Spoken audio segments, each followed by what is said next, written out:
What's going on, Five Nine friends? Ironcane here as your host for your weekly dose of Gacha news. This week is a little one-sided for stories. We definitely have a lot more global than JP and beyond. So if you're a global player, then you're eating good this week. For stories, we have new games, updates, collaborations, and more. As always, if you guys enjoyed the video, feel free to leave it a like.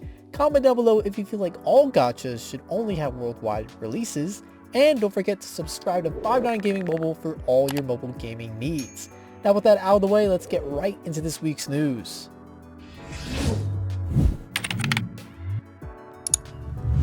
Starting us off this week, we have a new SAO mobile game coming to global called Sword Art Online Variant Showdown.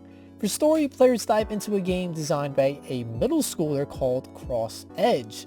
Our protagonist, Kirito, has heard of the game before through two unsettling rumors.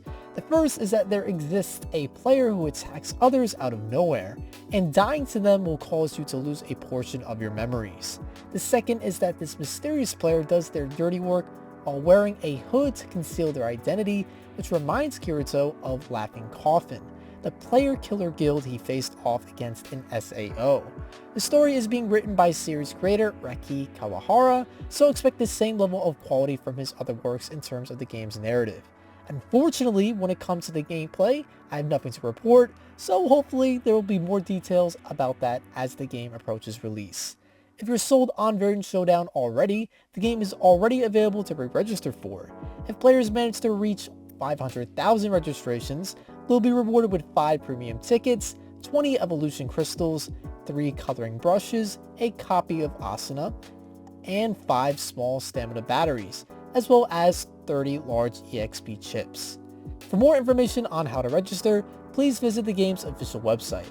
Sword Art Online Variant Showdown is immediately available to pre-register on Android and iOS devices for global, and it's expected to release worldwide sometime this year. Exciting news for Uma Musume fans. It's been confirmed by the developers that they plan on releasing the game overseas. Now, before global folk get too excited, in their official post announcing this, they didn't specifically state a global version, just that it would be releasing overseas. This could mean that the game is getting a CN or KN version, so until we receive more details, we won't know for sure. For those that are completely unaware of Uma Musume, it's described as a simulation game where players collect anime horse girls that are inspired by real-life race horses. Yes, this exists. Once players accumulate some characters, they must train them to level up their attributes like speed, stamina, power, intelligence, temper, and more. The game took the gacha world by storm, beating out Dokkan for #1 in sales a while back. It still continues to be a success. If you're curious to hear about our own thoughts on the game, check out Five Nine's first impressions video on Uma Musume in the description below. Uma Musume is immediately available on Android and iOS devices for JP, and will be receiving an overseas release sometime in the near future. If a new gacha to play is something you're looking for, then Soul Tide may be your answer. The title is described as a mobile waifu gacha RPG that features dungeon crawling and turn-based combat. Other features include 50 types of random elements, 100 plus random maze events, endless exploration, customizable growth routes, with roguelike elements as well, meaning that levels will be different each time you play. The game has a simple premise. It takes place in a world where witches have doomed the land, and it's up to players known as puppeteers to fight back. Thanks to those who pre-registered, the game managed to hit all of its milestones. Now all players can acquire 15 Luna cards, an attack unit, a character portrait, 30,000 coins, astral cards, and more. For those interested, Soul Tide is immediately available on Android and iOS devices for global. Heads up for Slime Isekai Memories players, a ton of upcoming content for the game was recently announced in a live stream, so let's go over it, shall we? For starters, the game just received a new mode called Loop Loop yesterday. In the mode, players climb the Tower of Isis with multiple branching paths to choose from. Depending on the route chosen, players will encounter different traps, enemies, and most importantly, rewards. For characters, Octagram Guy will be added to the roster. Guy will be a fire type who can stun an enemy for free at max skill level. He also has the ability to change 3 Soul of Skills into Skill of Secrets. An event called Training Places has also started. It features Earth element characters in an original scenario between the residents of Tempest and Beast Kingdom Eurazania. The banner that'll be featured during the event will have new versions of Benimaru and Hakuro, both of them being Earth types. Additionally, Albus, an Earth type, will be making her debut as a playable character. To obtain her, all players need to do is log into the game. That's not all for login rewards though. Players can obtain bonuses for logging in up to 14 days until the 25th of April, so don't forget to log in every day for free stuff. Isekai Memories has 4 main features: building, battling, the original slime story, and the game's original story. So even if you've never heard of the slime series before, there's loads of content to sink your teeth into. Slime Isekai Memories is immediately available on Android and iOS devices for global. For our last global story of the week, we have Dragon Quest: The Adventure of Dai, A Hero's Bond. The game is currently celebrating its half anniversary, and you know what that means: free stuff. To reward players for their continued support, they'll be given half anniversary celebration bonuses and gifts, such as blue gems, which are Gacha currency, treasure keys, and more. For login bonuses, players can receive 50 treasure keys, 3,000 blue gems, challenge tickets, and an additional 5,000 blue gems, totaling to a possible 8,000 for logging in. There's also a chance to acquire equipment that will allow players to transform themselves into a dragon, dealing insane amounts of damage. This piece of equipment can be obtained by completing the Illustrious Hero and Puff treasure hunts. Another limited time event called the Illustrious Heroes Training will also be available. In it, players can train alongside hero tutor Yvonne. Completing the event will allow players to acquire the new powerful 4-star Yvonne.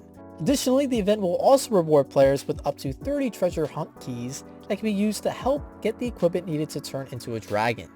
Also during the anniversary, a new class is now available.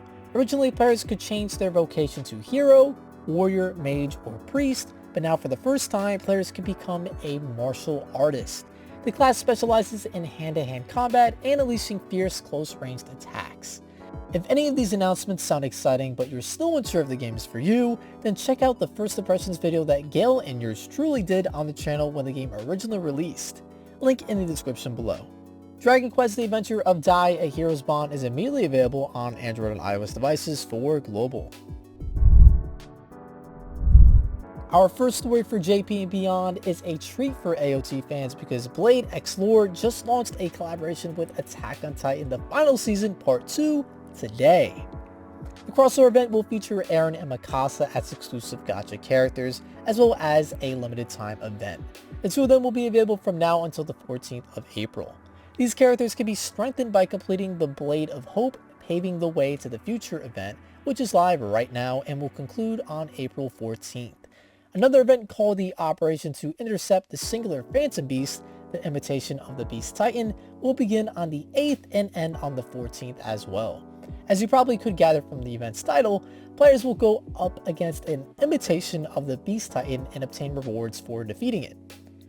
In the official art for the collaboration, Levi is also shown, but he isn't mentioned to be on the gacha, so perhaps he's either available in one of the events or purely makes an appearance through the story. Let us know in the comments below.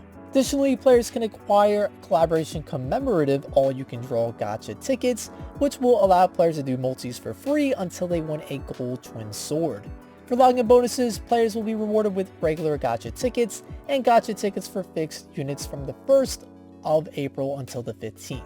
So make sure to log in every day for some free summons.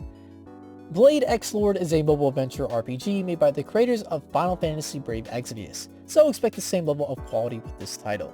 If you'd like to participate in the collaboration, BladeXLord is immediately available on Android and iOS devices for JP. There is also an English version of the game if global players want to try the game out, but unfortunately the collaboration is JP exclusive at this time. For our final story of the week, we have Dungeon & Fighter Mobile, which just launched in China and South Korea this week.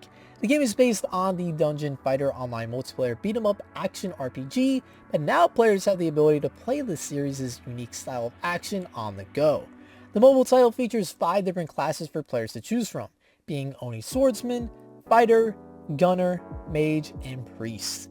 Additional features include PvP, a raid mode that up to 6 players can join forces for, and skill-based continuous combos that can be dished out on opponents. Needless to say, if you're into classic beat-em-ups in any way, shape, or form, this game is probably for you. And if you know what it is, Dungeon & Fighter Mobile can be immediately downloaded on Android and iOS devices for CN and KN. And that wraps up this week's episode. Thanks as always for tuning in, and for the latest in everything Gacha and mobile gaming related, make sure to tune in for every episode of Gacha News. Be careful for tomorrow, don't be an April Fool. Take care guys, Iron out.